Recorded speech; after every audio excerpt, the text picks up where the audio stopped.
Thank you so much. I want to thank the CSADA and Ray Moore for inviting me here today. This is great. I am thrilled to be here. You know, I was in athletics for 30 years at the high school level, and then I decided to go into administration. And people would say to me, you know, Carter, do you sure you want to do that? You sure you want to go to the dark side? And I thought, how dark could it be? Well, it's pretty dark. And I am so thrilled to be back here. And I love my topic today. The athletic director is the principal's best friend. You better believe it. Did this go up? Yeah. Tina?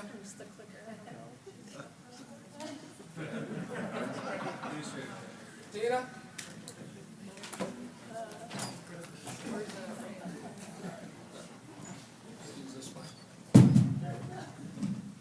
So, you better believe the athletic director should be the principal's best friend.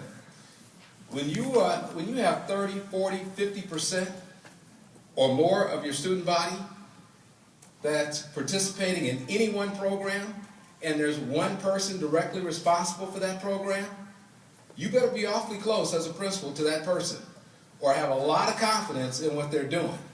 Otherwise, you can find yourself in some deep trouble. And that goes both ways. As an athletic director, you want the principal to be your best friend.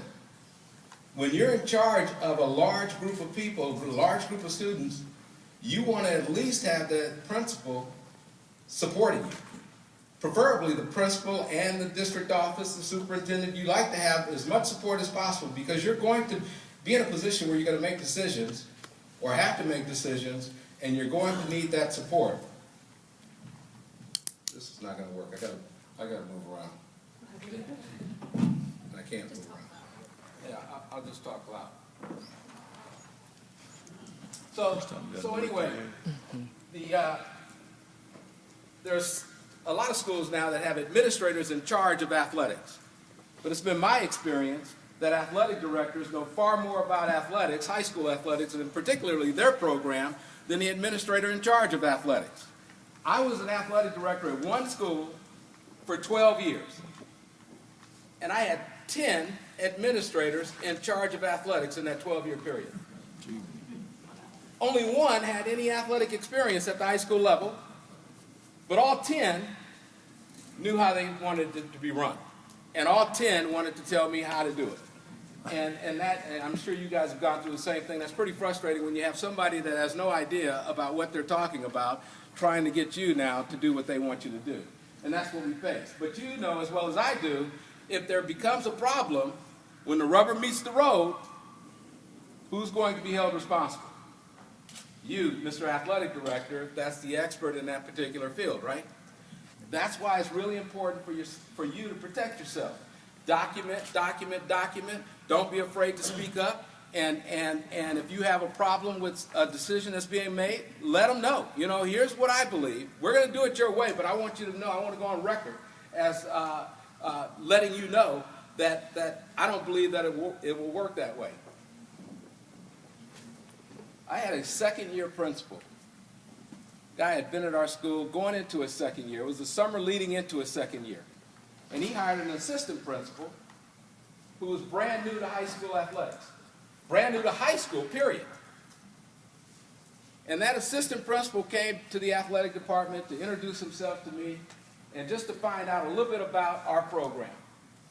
And after about, I don't know, a half hour, 45 minutes of me talking to him about where we are and what we've done and how excited we are about the upcoming season and how well our coaches work together, this assistant principal told me, he says, you know, the reason they put me in charge of athletics was to rein you guys in, all you coaches, and to make sure that you're not running amok.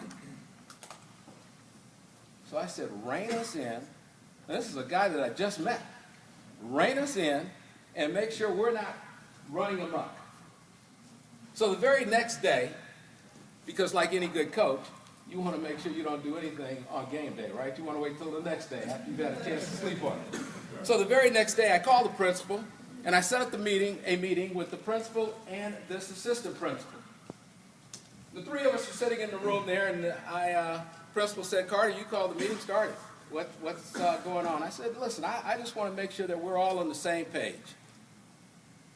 And this guy told me that you told him that we needed to be reined in as coaches. And you wanted to make sure that we weren't running amok.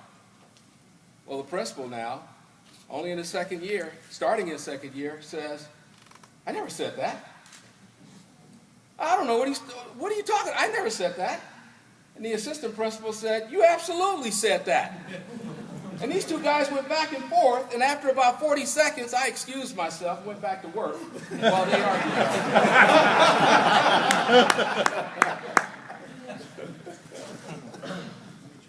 Oh.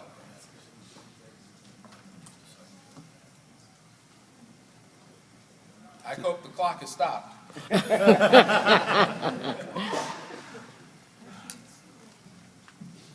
New battery? Diane must have went ahead of me. It works on number of words expended.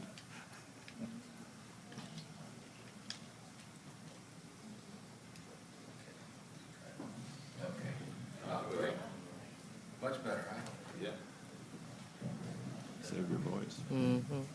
All right.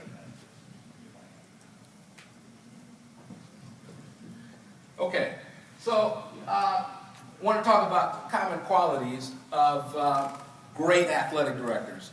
First of all, great athletic directors recognize great athletic directors. Doesn't take long to be at a school site to know whether that program is run well, and if you had an athletic director that really knew what they were doing. The first quality that I look for as a principal when I'm hiring an athletic director is this guy honest? Or this lady? Are they honest?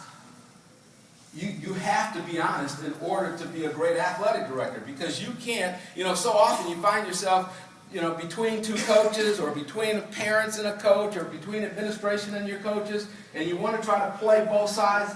You got to do what's right, whatever that might be, and it starts with being honest.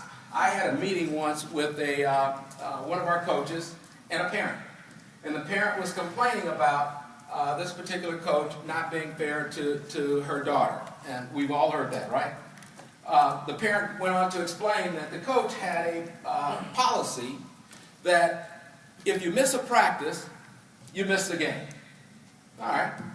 No big deal as far as I was concerned. But here's the catch. The coach determined which game you missed.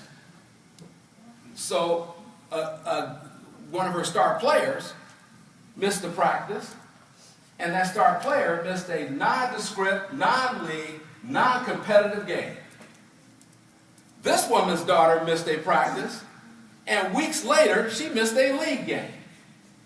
Now, this parent is saying, this coach is hurting my daughter from having the opportunity to make all league.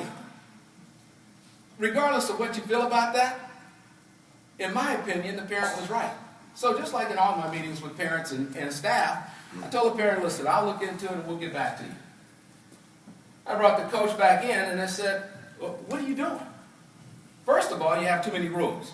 And I don't know if you guys have this conversation with your coaches, but the more rules you have, the more you have, the more you back yourself in a corner. So she had too many rules. And number two, try to take the subjectivity out of it. If you miss a practice, you miss the next game. Or if you miss a practice, whatever. But it's got to be the same for both. Now, this was a coach that I had a really good relationship with, still have a great relationship with her today. But all of our coaches knew, just like with the kids, we're going to have a good time together, but we also have to take care of business, and I have to do my job. And what you did was not right. And so she called the parent and corrected the situation, and we moved on. Before I move on to this slide, though, the administrators, when you are talking to administrators, you have to make sure that you're honest with administrators. If an administrator says, listen, I only have one security guard for you for this upcoming game. I know it's our rival, but see if you can get some other coaches to help out, but I only have one for you. You have to be able to say, listen, I hear what you're saying, and I'll try to get coaches to help out, but I want to go on record to say that we need more than one. Because the last thing you need is later after a game and something breaks out and you didn't have enough security and parents and the community is all over you about not having enough security.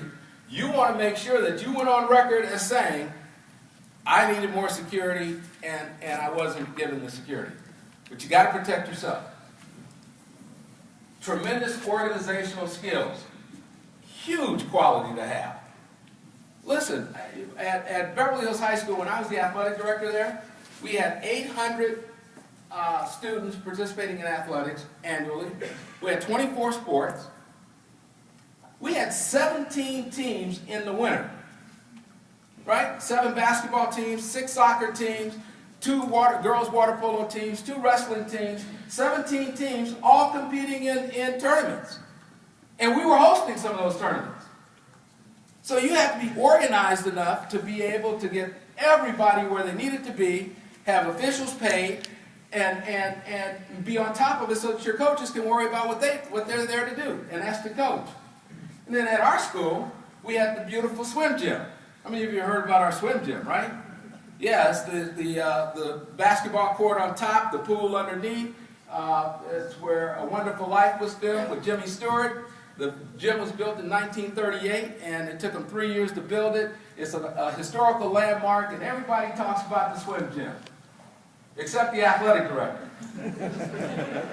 Because as the athletic director, you got 9 teams that are playing all of their games in that swim gym, between the 7 basketball teams, the 2 girls water polo teams, and then you've got the wrestling coach and his parents, or her parents, complaining that they don't get enough time in the swim gym for the wrestling matches. Not to mention, we have a contract with the city, and the city has their swim programs that use the swim gym. So as the athletic director, and everybody's raving about the swim gym, you're saying to yourself, please, I wish they would get rid of this thing and build a pool over here and a gym over there so that we can be like everyone else. But you have to be tremendously organized. Anticipate issues. And if you know that you're going to displace the city, don't just call them and displace them. Don't just call and say, listen, you guys can't have the gym tonight because we have a playoff game. Let them know that they can't have the gym, but here are some dates that you can make up that time. Anticipate problems and try to keep the relationships that you need to have as best you can as you move along. You got to be a problem solver. Identify problems. As a principal, you have enough people identifying problems. You need problem solvers. So as an athletic director, I need an athletic director that's going to say, here's an issue coming up, here are some solutions. And here's the solution I would recommend, and why. Because now I'm getting the information that I need to be able to make a rational decision whether to support the AD in the decision that they want to make or not support the AD, or if I need